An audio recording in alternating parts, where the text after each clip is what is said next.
Hola a todos, gracias por seguir conectados con Embajadores de Cristo a las Naciones. Realmente creo que nosotros somos mucho más ricos de lo que una cuenta de banco puede decir, de lo que tienes justo ahora en la cartera. Y por medio de este mensaje, a través de la iglesia de Esmirna, Dios nos lo va a confirmar. Así que te invito a que veas este video. Saludos y bendiciones a todos.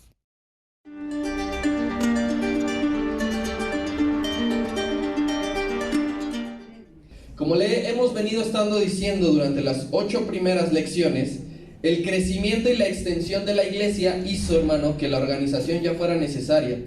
Y ya para este tiempo que estamos en la iglesia de Esmirna, todos los apóstoles y primeros servidores clásicos ya habían muerto. Para este tiempo de Esmirna, todos los apóstoles que nosotros leemos en el Nuevo Testamento, todos los siervos que conocemos del Nuevo Testamento ya habían muerto. Y aquí le traigo una diapositiva para que usted vea más o menos en qué tiempo y cómo murieron todos estos apóstoles y algunos siervos que usted conoce. Así que pásame la primera, mi amigo, por favor. Bien, los primeros sí hay una fecha registrada de muerte. Los últimos no hay una fecha registrada de muerte como tal. Bien, el primero es Jacobo, o también Santiago. Él muere en el año 44 después de Cristo y muere decapitado. El segundo es Felipe. Él muere en el 54 después de Cristo y su manera de morir es crucificado. Después, en el 60 después de Cristo, muere Mateo y él muere atravesado por una lanza. En el 63 después de Cristo muere Andrés, crucificado en forma de X. En el 67 después de Cristo muere ni más ni menos que el apóstol Pedro, y él es muerto crucificado de cabeza. La siguiente, en el 68 muere el apóstol Pablo, él muere decapitado por orden de Nerón. En el 72 después de Cristo muere Judas de forma crucificada. No es Judas Iscariote, se acuerdan que se suicidó. En el 100 después de Cristo muere Juan, el discípulo que escribe el Apocalipsis.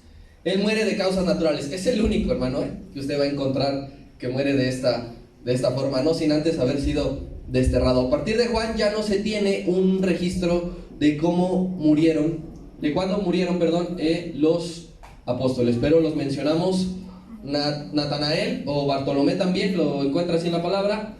A él le arrancaron la piel vivo, lo despellejaron. Él muere en la India. Santiago, el que escribe la carta a Santiago, él muere despeñado. Primero lo despeñan, y como no lo matan o no muere instantáneamente despeñado, lo comienzan a apedrear. Y la última, Esteban, usted lo conoce como el primer mártir, el diácono. Él muere apedreado. Ahí ya estaba Saulo, seguramente muere antes que Saulo, pero no hay una fecha exacta. Está Tomás, él muere también atravesado por una lanza. Está Lucas, el que escribe el libro de los Hechos, el médico, él muere colgado. Está Matías, el que habían puesto como sustituto de Judas, él muere apedreado. Y el último, Simón, uno de los hermanos de Cristo, él muere como aserrado. Bien, entonces, para este tiempo de Esmirna, todos los que yo le acabo de mencionar, que usted lee constantemente en la palabra de Dios, cuando escudriña, ya habían muerto, ya no estaban, ya no existían, ¿sí? Ya habían muerto de una manera muy bonita. Desde luego, hermano, cuando ellos mueren, que el apóstol Juan es el último en morir en el año 100, el cristianismo no se detuvo, el cristianismo no se frenó, no terminó, no paró, sino que las siguientes generaciones de discípulos, de estos discípulos, hermano, continuaron. Y aquí cobra efecto cuando Cristo oraba y decía que oraba no solamente por esos discípulos que estaban ahí, sino oraba por los que iban a creer por ellos. Aquí está representado hasta llegar al punto donde usted y yo estamos. y los que vendrán después de nosotros, también Cristo ya está hablando por ellos. Así que ellos continuaron predicando esta ardua labor y extendieron el reino de Dios. Esta mañana, hermano, vamos a profundizar en esta iglesia todavía un poco más, no la vamos a terminar, y vamos a dejar que Dios nos enseñe por medio de su palabra. Vaya a Apocalipsis capítulo 2, versículo 8 hasta el 11. Y escribe al ángel de la iglesia en Esmirna, el primero y el postrero, el que estuvo muerto y vivió, dice esto: yo conozco tus obras y tu tribulación y tu pobreza, pero tú eres rico, y la blasfemia de los que se dicen ser judíos y no lo son, sino sinagoga de Satanás. No temas en nada lo que vas a padecer. He aquí, el diablo echará a algunos de ustedes en la cárcel para que sean probados, y tendrán tribulación por 10 días. Sé fiel hasta la muerte, y yo te daré la corona de la vida. El que tiene oído, oiga lo que el Espíritu dice a las iglesias. El que venciere no sufrirá daño de la segunda muerte. Esta es la lección número 9, hermano. Cristo en la historia de la iglesia se llama en los trabajos de los padres apostólicos.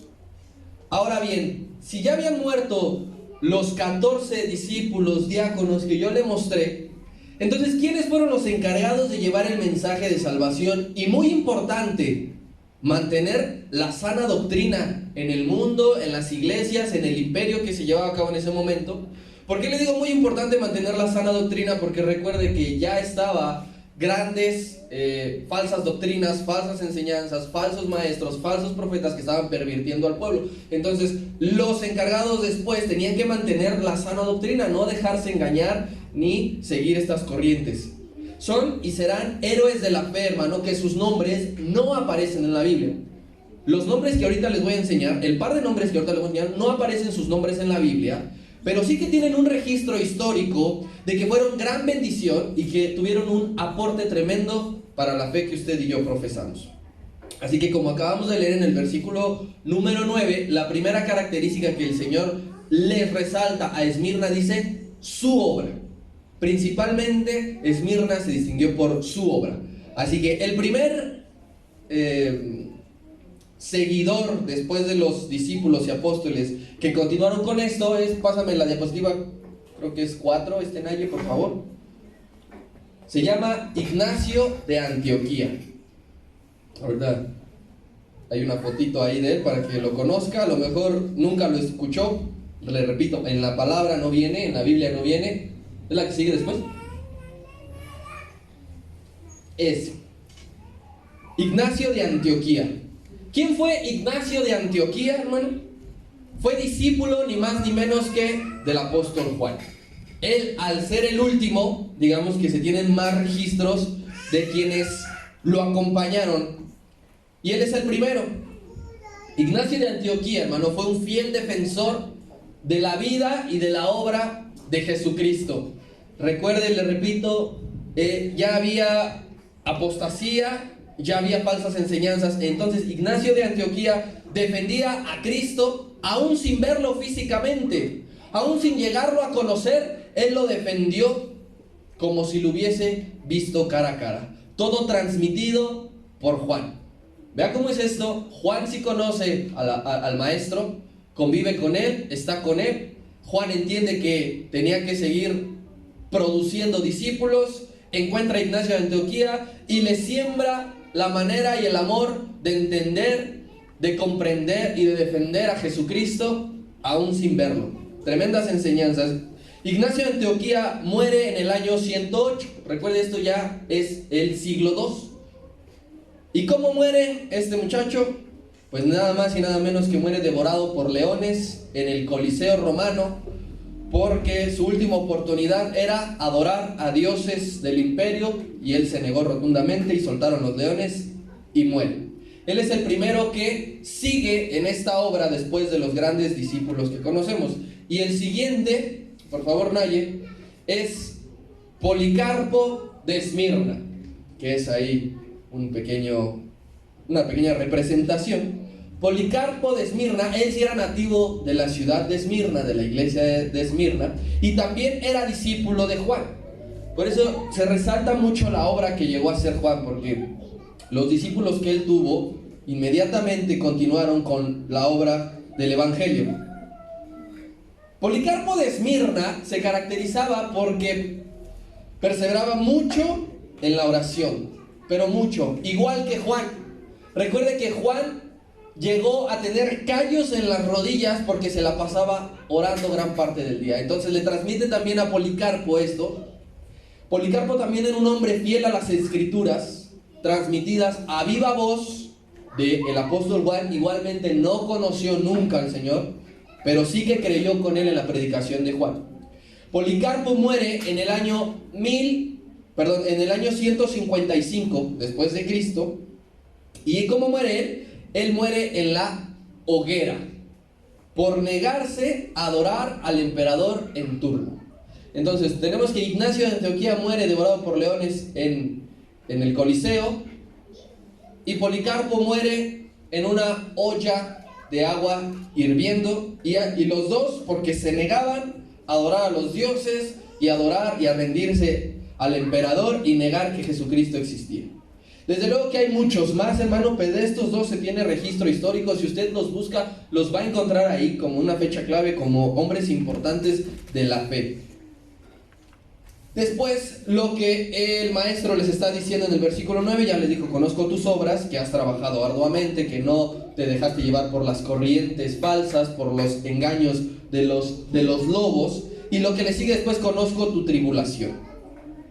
El gran periodo de amargura de la época de Esmirna corrió a cargo de 3 emperadores, y uno de ellos muy famoso también para la historia. 3 emperadores se encargaron de hacerle la vida imposible a los cristianos, no solamente de Esmirna, sino de todo el imperio. El primero se llamó Adriano, el segundo se llamó Antonio Pío, y el tercero y más conocido, Marco Aurelio. Ya hemos nosotros dicho que le hacían a los cristianos en reiteradas ocasiones. ¿Alguien recuerda así algo que les hacían a los cristianos? Los quemaban vivos. Los quemaban vivos, ¿qué más? ¿Mande? Los apedreaban, ¿qué más? Los echaban al Coliseo para Coliseo, que se a los comieran leones, las fieras. los crucificaban, etc. Todo esto se encargaron estos 3 emperadores en esta parte de Esmirna, siglo II y primera parte del siglo III. Pero vamos a entrar en lo que nosotros vamos a aprender esta mañana. Dice el versículo 9, vamos a leerlo hasta antes del paréntesis. Cristo les está diciendo a esta iglesia: yo conozco tus obras y tu tribulación y tu pobreza. Tu pobreza. Esta parte, querido hermano, sí se refiere a un aspecto económico. Cristo le está diciendo a Esmirna: yo conozco tu pobreza. Yo he visto tu pobreza. Yo sé de tu pobreza económicamente. Porque en otras partes también habla de pobreza, pero se refiere a pobreza que tiene que ser uno humilde. Recuerde usted el sermón del monte que dice: bienaventurados los pobres ¿en qué? En espíritu. Ahí no se está refiriendo a algo económico. Pero en esta parte el Señor les está diciendo: yo he visto tus padecimientos económicos. ¿Algunos aquí hemos pasado en ocasiones padecimientos económicos? Sí. Yo creo que sí, todos. Quizá tu último padecimiento económico fue ayer, o fue la semana pasada, o fue el mes pasado, o en lo que va de este año hemos sufrido padecimientos económicos. Y un padecimiento económico, hermano, no quiere decir: ay, es que ahora no me pude comprar mis papas que tanto me gustan. Este mes llevo sin ir al cine. Eso no es un padecimiento económico. Un padecimiento económico es que no tengas que comer. Un padecimiento económico es que no tengas donde recostar tu cabeza para poder dormir. Un padecimiento económico es que estés enfermo de salud y no tengas para comprar los medicamentos, que no tengas acceso al médico. Eso es un padecimiento, y le aseguro que todos aquí, jóvenes y grandes, lo hemos padecido. Los cristianos de Esmirna, hermano, sufrían por la pobreza. Y Cristo le está diciendo: yo he visto que sufres por la pobreza. La ciudad no era para nada subdesarrollada, como le enseñaba hace 15 días. Era el puerto que daba apertura a Europa, porque te conectaba a Grecia y de ahí ya entrabas a Europa. Entonces, Una gran ciudad difícilmente tiene padecimientos económicos. Yo le pregunto a usted, desde luego hay, pero en su mayoría, si nosotros le hablo yo de la ciudad de París, ¿usted lo relacionaría con pobreza inmediatamente? No, lo mismo pasaría algo así en estos tiempos con Esmirna. No se podía concebir que alguien sufriera o padeciera pobreza en un lugar donde había una explosión turística muy grande, donde había desarrollo económico tremendo. Pero ¿por qué los cristianos, dice el Señor, padecen pobreza? ¿No sufrían pobreza los hermanos de Esmirna porque no quisieran trabajar?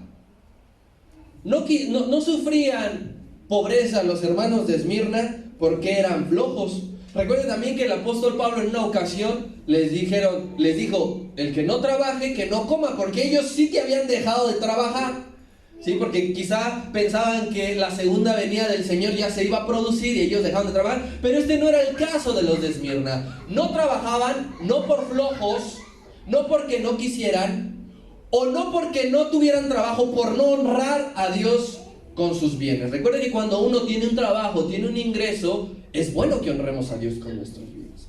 Entonces, los de Esmirna no estaban sufriendo pobreza por ninguna de estas cuestiones.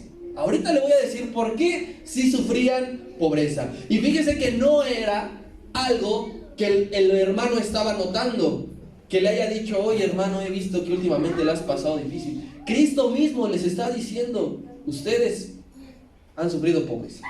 Ustedes económicamente son pobres. Le voy a dar la definición de pobreza. Primeramente, la pobreza es una condición. ¿Qué es la pobreza? Una condición, un estatus, un estado. La pobreza es una condición. ¿Y qué te lleva a esa condición? La pobreza es el resultado, hermano, de privación severa de necesidades humanas básicas. Dígame usted las necesidades básicas humanas. Vestirse, comer, alimentación, sí. No. Otra, así, súper básica. respirar, vestido, Agua potable, acceso a salud, acceso a vivienda y acceso a educación. Si alguien dice, no tengo 3 de estas, considérase en pobreza extrema. Pero necesidades básicas que van a decir si las personas viven en una condición de pobreza: alimentación, acceso a agua potable, a salud, a vivienda y a educación.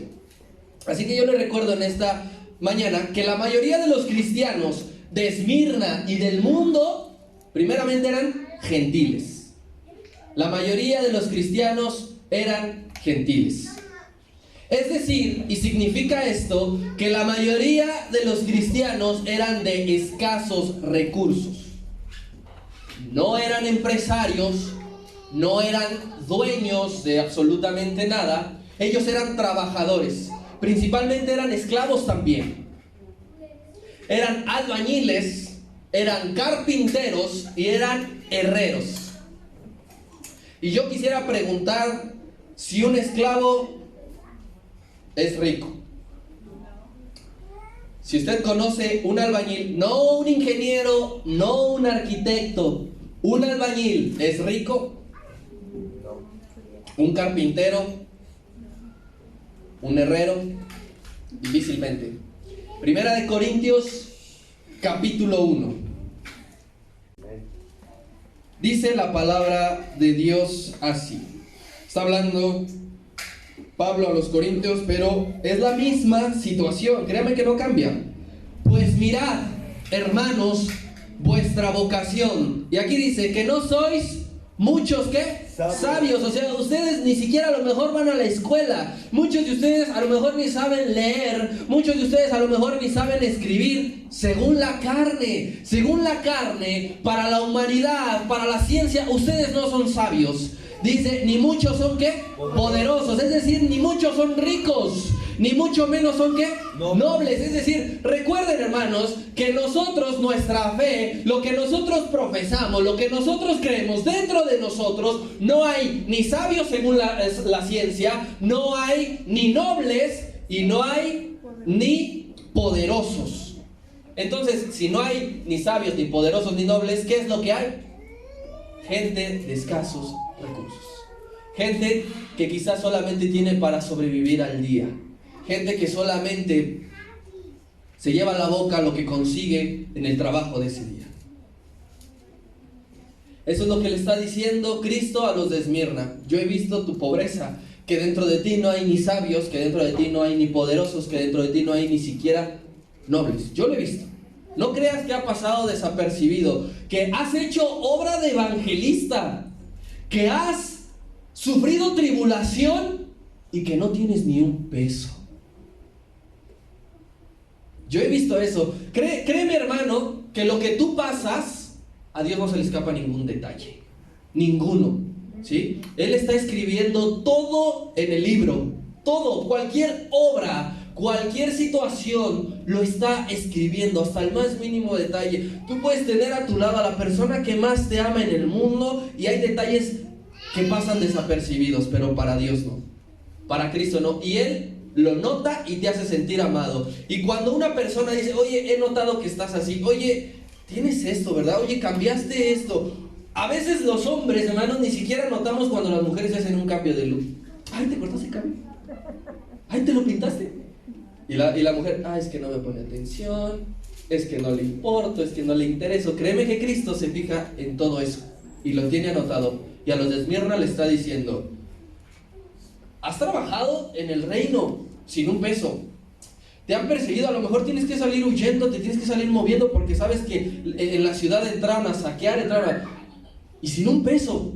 Yo lo he visto, y que no te has rajado, y que sigues en tu fe, y que sigues orando, y que sigues predicando, y sin un peso en la bolsa. Yo lo he visto. Fíjese, en el estudio de las ciencias sociales, hermano, ha sido de gran objeto de estudio la relación que existe entre las creencias religiosas y el desarrollo económico.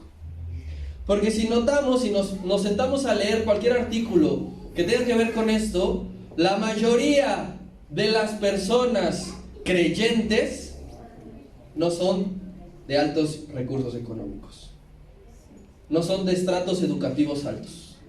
Entonces, ¿qué relaciona según la ciencia social que los creyentes sean de bajos recursos? ¿Qué es lo que lo relaciona? El impacto negativo es por lo siguiente que le voy a decir, y usted pues lo sabrá porque lo vivimos. El asistir a una iglesia de forma regular, el hecho de ser miembro activo de una congregación, hermano, representa que parte de los ingresos que usted y yo tenemos, parte de esos recursos van destinados al lugar donde nos congregamos. Porque nadie tiene un ingreso extra que no toque, o sea, que diga, este trabajo es meramente para mi familia y este otro es meramente para la iglesia. Ninguno de nosotros. Todo lo que nosotros invertimos para congregarnos sale de nuestro sueldo, ¿sí o no? ¿Sí? O si no, alguien dígame cómo le hace para copiarle el modelo. Todo lo que nosotros recibimos en la semana, en la quincena, en el mes, de ahí sale para que nosotros lo ocupemos en la inversión que hacemos aquí. Ya sea para desplazarnos, es decir, para llegar, aunque sea me cobra 5 pesos la combi, cuenta. Ya sea en las aportaciones que damos, en la ofrenda que usted da, ahí va inmerso su sueldo. Esa es la primera parte por lo cual la ciencia social dice, los creyentes no crecen económicamente porque ocupan parte de su sueldo y de sus ingresos en desplazarse y en dar aportaciones al lugar donde se congregan. Y también, fíjese, porque dice, los creyentes invierten sus días o parte de sus días o parte de su tiempo en ir a congregarse y no a destinarlos en actividades productivas económicamente. Eso es lo que dice la ciencia social. ¿Tiene razón o no tiene razón? Sí, sí, porque cualquiera puede decir, yo, si me voy a trabajar el domingo, si no me congrego en domingo, puedo traer a casa de 300 a 500 pesos para que nos sirva para comprar una mayor y mejor despensa, para que podamos ir a cenar a un lugar en la calle, para que pueda comprarme a completar para los tenis o el pantalón que me gusta. Pero decimos, no, yo no quiero ir a trabajar, yo ocupo el domingo para ir a congregarme y a darle las gracias al Señor. Entonces, eso tiene que ver del por qué los hermanos de Esmirna, los que fueron después, los de ahorita y los que vendrán después, no tenemos tantas oportunidades de crecer económicamente. Ahora, hablando exclusivamente, meramente del cristianismo, son por dos razones que podemos considerar en esta parte como a los de Esmirna: he visto tu pobreza. A lo largo de toda la historia, hermano, yo le pregunto, ¿siempre han existido negocios chuecos? Sí. ¿Qué piensa usted? Sí, ¿verdad? Siempre. No sé quién es el primer ser humano que se le ocurrió, que dijo, si le hacemos por aquí, si no digo esto, si oculto aquí, si lo doy más barato, si se lo vendo más caro, si lo doy más barato y al patrón le digo que se lo vendí más caro. No sé a quién se le ocurrió, pero a partir del primero se lo enseñó y llegamos a este punto.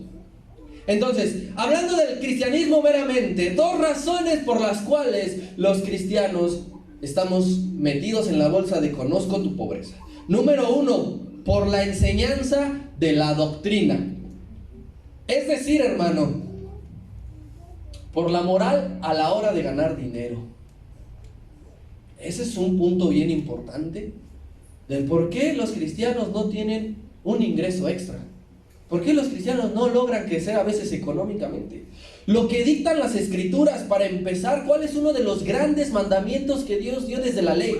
No robarás. No robarás. Usted ve que un ladrón se sube ahorita a la combi aquí en la óptica, saca 5 o 6 celulares, 4 carteras y de ahí ya salió para que coma, pero una semana ponga usted, o si no es que más, me voy corto. Y se le hizo fácil hacer ese ingreso. Y estamos hablando de una escala micro, ¿no? Hay rateros de cuello blanco que desfalcan miles de pesos, ¿sí? Pero el cristiano se le enseña, no robarás. No robarás. Primera razón entonces por la cual los cristianos estamos metidos en conozco tu pobreza, por la enseñanza de tu doctrina. Un salario honesto, hermano, un salario honesto, que ojo, aquí es diferente que tú lo consideres justo, porque tú dices, es que estudié para tanto, no me quemé las pestañas para tanto, no me desvelé las pestañas para tanto y recibir este sueldo. Una cosa es el sueldo que tú consideres justo y otra lo que tú recibes, ¿sí? La mayoría de las profesiones son mal pagadas, por lo menos aquí en México. Pero eso no da pie a que robemos, ¿sí? Eso no da pie a que hagamos mañas. Eso no da pie a que empecemos a hacer business, a tener ingresos extras ilícitos. Y eso los cristianos de ese tiempo, y ahora usted y yo lo sabemos bien, ¿sí? Porque a lo mejor el que era esclavo, el que era albañil, podía tranquilamente engañar a su patrón, maquillar las cuentas y así decir, le voy a decir que me gasté más en los clavos, le voy a decir más que la hora de mano de obra ya subió para yo poder trabajar y tener más dinero. Y los cristianos decían, Dios dice, no robarás, y no robo. ¿Sabe qué? Pues nada más trabajé tanto, esto le cuesta tanto. Y no les alcanzaba, hermano, porque cuántas y cuántas tentaciones no tenían de decir, es que mi hijo necesita ahora guaraches, porque en ese tiempo no había tenis. Necesita guaraches, ahora necesita una nueva manta y no tengo, y apenas si salgo para la semana. Y habría sido mucha tentación ganar dinero para podérselo comprar de forma ilícita. Pero ellos decían, no robarás, dice el Señor. No robarás. Primera de Timoteo, capítulo 6. Así que, teniendo ¿qué?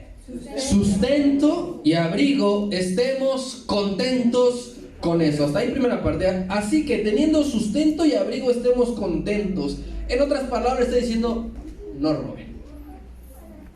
No hay necesidad de robar. Al Señor no le agrada que robemos.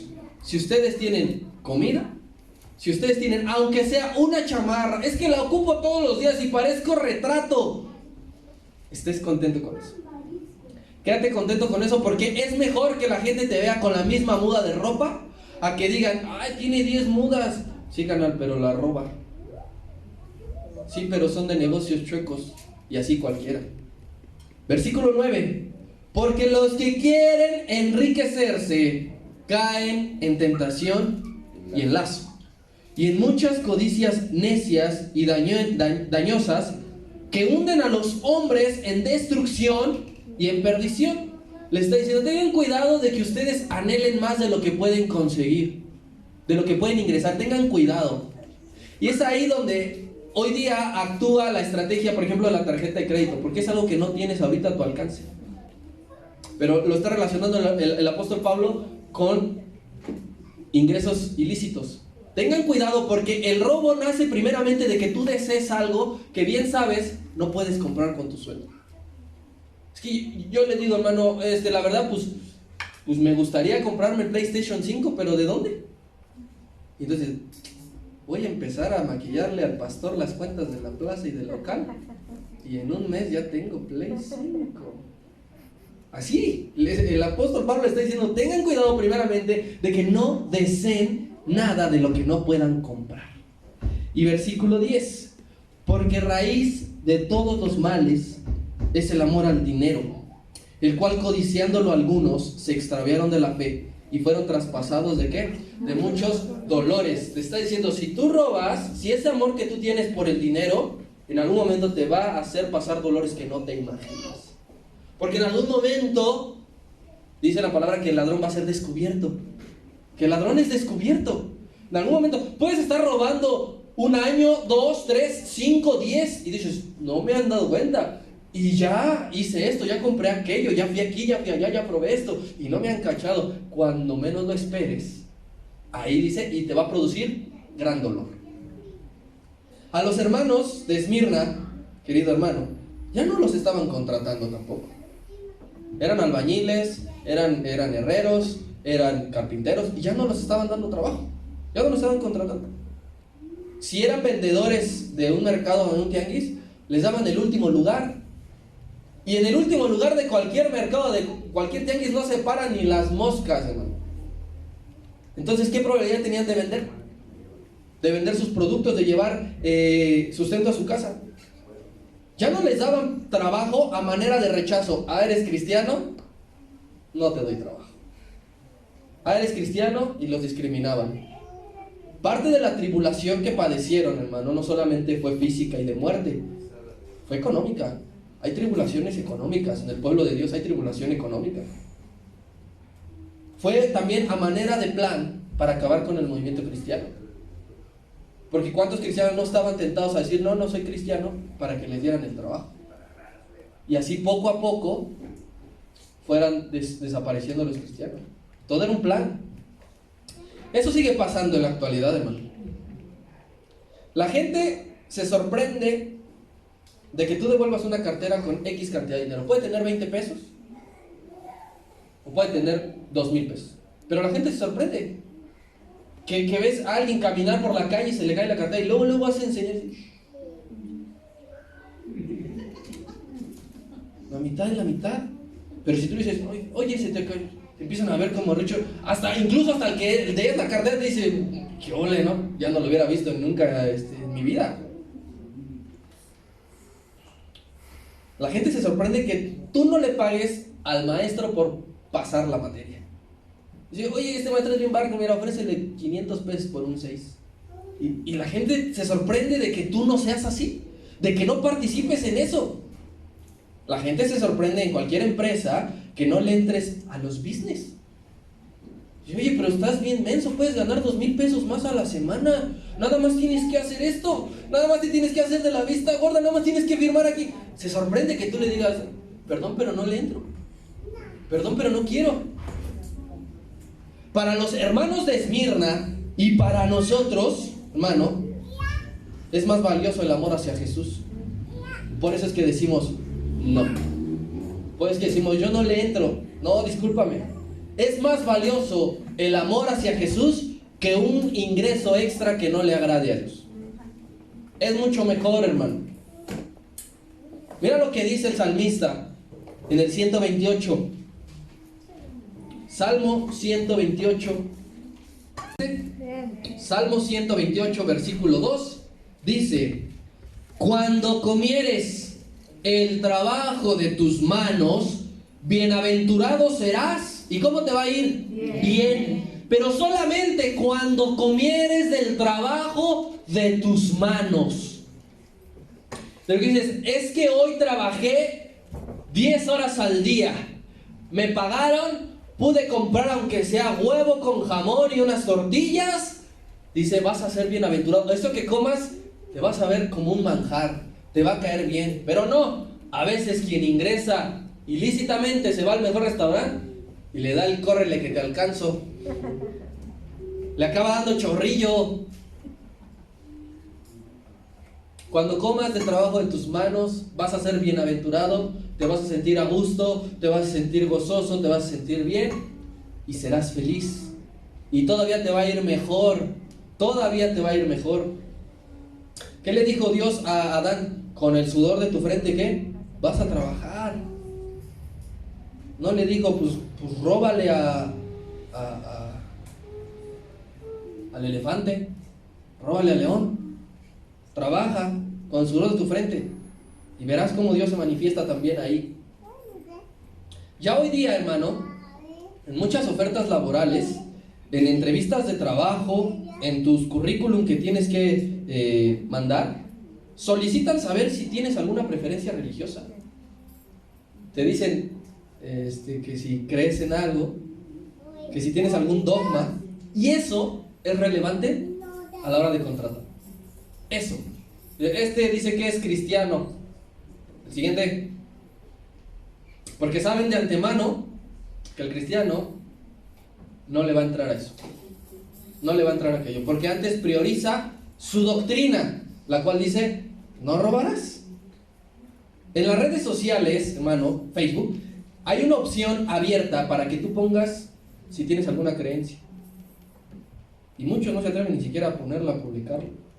No sé si por pena, no sé si para ellos no es importante, pero cuando vemos que a los hermanos de Esmirna el poner y el decir que eran cristianos les costaba el trabajo, les costaba quizá comer 3 veces al día, les costaba vestirse de manera adecuada, y a nosotros nos da pena, nos da pena. Razón número 2 de por qué el cristiano está inmerso en el conozco y he visto tu pobreza. Porque era producto de la persecución, pero no de sus vidas nada más. Los bienes que poseían los hermanos, los pocos bienes que llegaban a poseer, hermano, eran ilegalmente tomados por el imperio.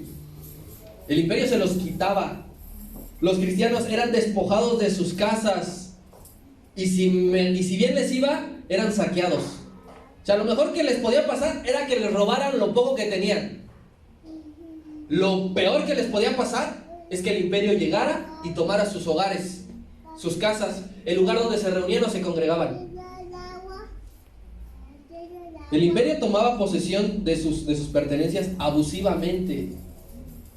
No llegaban pidiendo permiso, no tocaban la puerta y decían, buenas tardes, me presento, soy el general en turno y vengo yo amablemente a quitarle su posesión. No mostraban alguna ley judicial que dijeran, tengo aquí una demanda de despojo en tu contra por ser cristiano. Sin razón o explicación, con toda la fuerza y con toda la violencia los corrían. Entraban a sus casas, los sacaban y nunca más podían volver. Esa es persecución, hermano. Cosa que usted y yo no hemos pasado por ahora, no sé si en algún momento. Pero si en algún momento escuchamos y vemos que esto comienza a suceder, usted tome la palabra, abra capítulo 2 de Apocalipsis, lea el versículo 9, cuando el Señor dice, conozco tu pobreza. Y no diga, lo voy a demandar y va a ver, conozco a mi primo que sacó el Chapo Guzmán, que no sé qué. Dejemos que sea Dios quien nos recompense. Siempre y cuando sea una tribulación por el evangelio, hermano. No porque diga, ahorita voy a llegar a quitarle la casa a este cuate, le voy a llegar como paracaidista y a ver quién me saca. Siempre y cuando sea por amor al evangelio. Carta a los Hebreos, capítulo 10. Pero traed a la memoria los días pasados, en los cuales, después de haber sido iluminados, sostuvieron ¿un qué? Hasta ahí primeramente. Dice, primero ustedes recibieron el Evangelio, comprobaron que Dios existe, que Dios es real, la preciosa manifestación del Espíritu Santo les dice que ustedes han sido iluminados. Pero después de que fueron iluminados, inmediatamente sostuvieron grandes combates. ¿Sí? Grandes combates de padecimientos. Y les dice, por una parte, ciertamente, esos padecimientos fueron con vituperios. Les empezaron a inventar cosas. Les empezaron a decir un montón de cosas. Tribulaciones, y dice aquí que fueron hechos, ¿qué? Espectáculo. La gente pagaba por ir a ver cómo se comían los leones a los cristianos. Los cristianos fueron hechos espectáculo. Pasen a ver al último cristiano de tal ciudad devorado por los grandes leones. Dice, y por otra parte, llegaron a ser compañeros de los que estaban en una situación semejante. O sea, se conocían, hermano, me pasó exactamente lo mismo que tú. Versículo 34, porque de los presos también os compadecisteis. Y aquí que dice, ¿y el despojo de qué? El despojo de sus bienes sufrieron ¿cómo? Con gozo, hermano. El despojo de sus bienes sufrieron con gozo. Yo me imagino a los hermanos ya viendo llegar al pelotón de 50 soldados romanos directamente a su casa, que ya sabían a qué iba. Ya sabían a qué iba. Y estaban gozosos. Estaban gozosos. En ningún momento dice que pusieron resistencia, que sacaron el sartén. Acércate para que te recete uno. En ningún momento se pararon así y dijeron, no te lo lleves. Lo sufrieron y lo padecieron con gozo, sus despojos, sabiendo, dice, sabiendo que tienen en ustedes una mejor y perdurable herencia en los cielos. Esa era la esperanza con la cual debían llevarse sus pocas cosas. El cristiano de Esmirna decía, pero en el cielo no me va a faltar nada. Pero en el cielo hay un lugar especial para mí. Pero en el cielo, y ellos llorando, y decía, pero en el cielo, mi Dios, va a enjugar toda lágrima. Estaban sufriendo sus despojos con gozo. Esas son las dos razones por las cuales los cristianos, y hoy día puedo decirlo, estamos metidos en la bolsa. Tú eres pobre, porque no le entramos, hermano, a ese tipo de cosas. Y si tenemos que sufrir persecución económica, la sufrimos y la afrontamos. Y aquí estamos en el Señor. Y aquí mantenemos y aquí seguimos. Pero esta parte, pues usted puede decir, ¡ay, qué triste! Qué triste si el Evangelio es así. Pues no le entro. Esto no puede quedar así. Versículo 9 de segundo capítulo de Apocalipsis. Yo conozco tus obras y tu tribulación y tu pobreza. Y ahora sí, lea usted con todas sus fuerzas lo que está entre paréntesis. Pero tú eres rico. No podía quedar impune eso. No podía quedar sin nada, así de ¿cómo? Pero conozco tu pobreza. Pero el Señor dice, momento. Pero tú eres rico. Tú eres rico. ¿Sabes tú, hermano, que nuestro Señor ve la riqueza muy diferente a como nosotros los humanos la percibimos? Nosotros podemos entender y decir, este cuate es rico de una manera, y el Señor ve todo lo contrario. Y podemos ver a una persona muy de escasos recursos decir, qué pobre es este muchacho, y el Señor dice, este es millonario. Nuestro Señor ve las riquezas completamente diferente. Porque para nosotros, alguien que es rico, a ver, dígame a alguien aquí una característica de que alguien es rico. Coches lujosos. Coches de lujo, ¿qué más? Ropa. Casas de lujo. ¿Qué más? Viajes.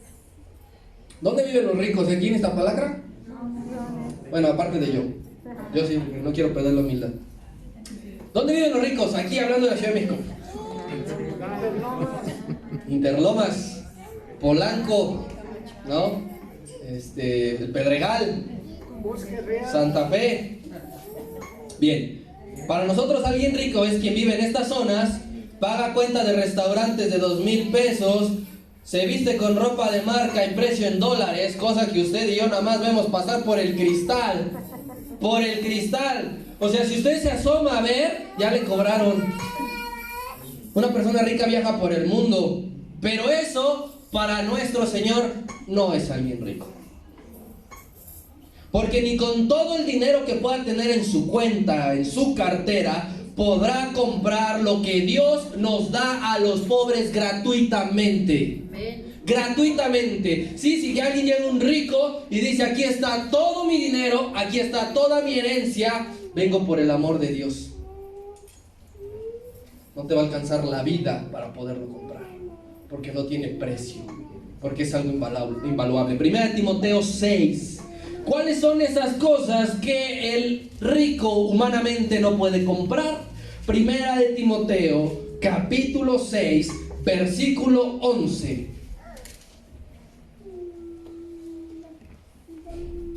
Dice así, sigue la misma enseñanza: mas tú, hombre de Dios, huye de estas cosas, ¿de cuál? Del amor al dinero, y sigue. ¿Cuáles son las cosas que el dinero no puede comprar?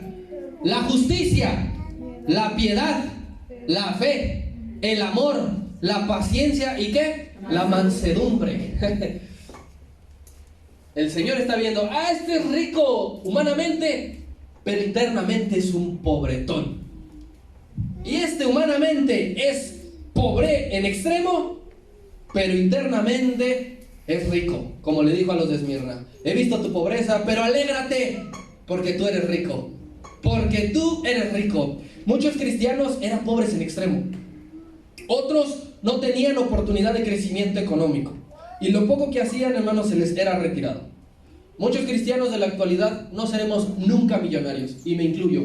Muchos cristianos de la actualidad no seremos nunca millonarios. No seremos quizá ni ricos. No llegaremos a tener todo lo que la vanidad dicta.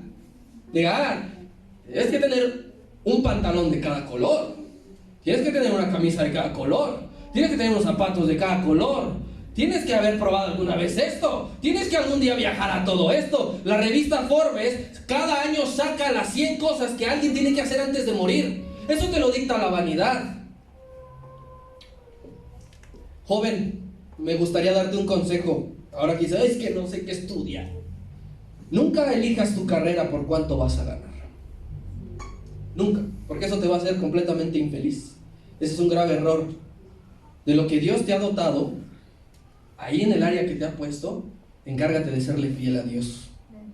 Encárgate de serle fiel a Dios. Es que a mí me gusta hacer esto, pero ya vi la oferta laboral y está bien jodida, ganan bien poquito. Ahí Dios te puede usar grandemente. No prostituyas tus talentos, no prostituyas tus dones, no prostituyas tu habilidad. Ahí donde Dios te ha puesto, glorifica el nombre de Dios. Los cristianos de hoy en día no somos ricos en económicamente, pero tenemos la salvación, hermano. Amén. Tenemos al Espíritu Santo. Amén.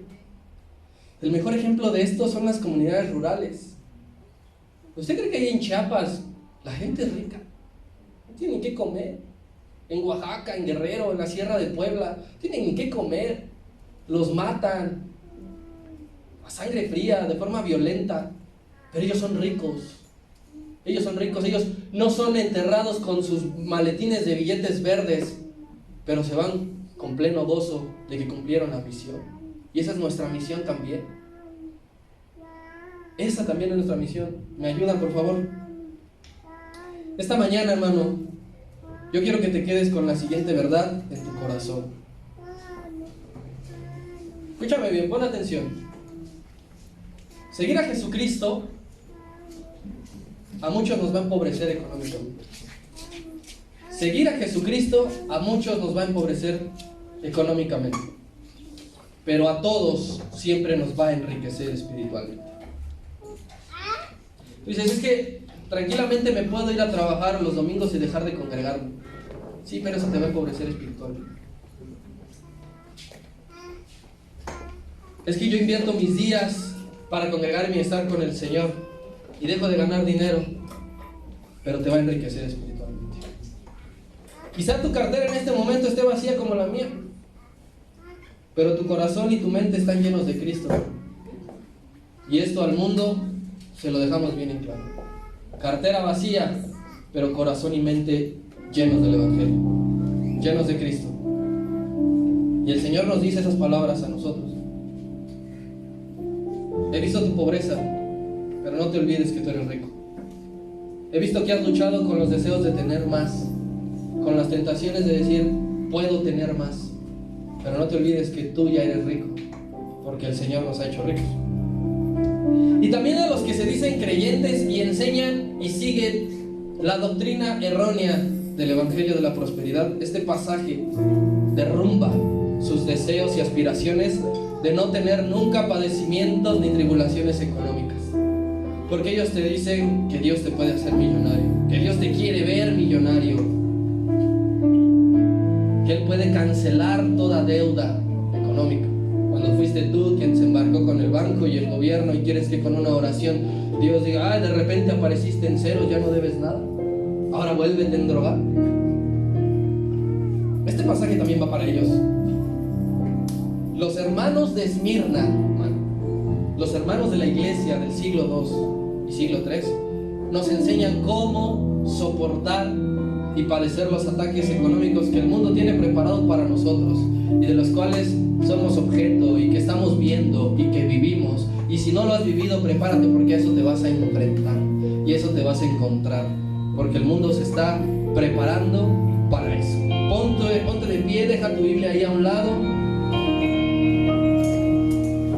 y disfruta de las riquezas que Dios tiene para nosotros, las riquezas que Dios tiene en este lugar, las riquezas que Dios da por medio de su Espíritu Santo. Ahí disfruta de la presencia de Dios. Cierra por un momento tus ojos, ciérralos ahí, goza de la presencia del Señor. Dile gracias, Padre, por la enseñanza de tu palabra, porque nunca está fuera de tiempo, porque esto que pasa en los hermanos de Esmirna, en parte nosotros también lo hemos vivido, y esa palabra nos enseña a nosotros, nos conforta, nos alienta, nos ayuda en todo momento y en toda situación que podemos encontrarnos y enfrentarnos. Gracias, Señor, porque no dejas nunca de recordarnos tus promesas, y una de esas promesas es que somos ricos, que nos has dado riqueza espiritual. Señor, yo te pido en esta mañana fortaleza y amor para soportar que este mundo está en nuestra contra, también en lo laboral y en lo económico, que nos tenemos que enfrentar a discriminación por decir soy creyente del Evangelio, soy seguidor de Jesucristo, y que nos rechacen y nos digan no tengo trabajo para ti, y que a veces estemos preocupados de qué le voy a llevar de comer a mi hijo, a mi hija, a mi esposa, a mi esposo, que estemos preocupados, mi hijo ya necesita, ya no le quedan los pantalones, necesita nuevos zapatos, pero Señor, siempre recordar que tú eres lo más importante, agradarte solo a ti, arrancarte una sonrisa allá en el cielo y que digas, este nuevamente se enfrentó a la tentación y prefirió agradarme a mí. Queremos hacerte sonreír en todo tiempo y en todo momento, Señor. Danos esa fortaleza, porque a veces los momentos económicos son tan difíciles, los momentos apremian, pero nada de eso vale la pena, Señor, sino estar en paz contigo, sino estar en armonía contigo, sino disfrutar, Señor, de tu Espíritu Santo. Hoy nos comprometemos en esta mañana a nunca traicionar los principios del reino, a nunca adaptarnos al sistema del mundo. Nos comprometemos desde lo más profundo de nuestro corazón, Señor, a siempre pensar en ti. Es lo que produce el temor de Jehová. El principio de la sabiduría es el temor a Jehová y decir, a mi Señor no le gusta que yo haga esto, que yo me junte con estos, que yo trabaje en esto, que yo obtenga esto. Nos comprometemos, Señor. Nos has entregado en nuestras manos, en nuestro corazón y en nuestra mente un tesoro y una herencia que no tiene valor, algo que nada ni nadie podrá comprar jamás, porque lo hemos recibido por gracia y por misericordia. Señor, ayuda y bendice los empleos de los trabajos de mis hermanos.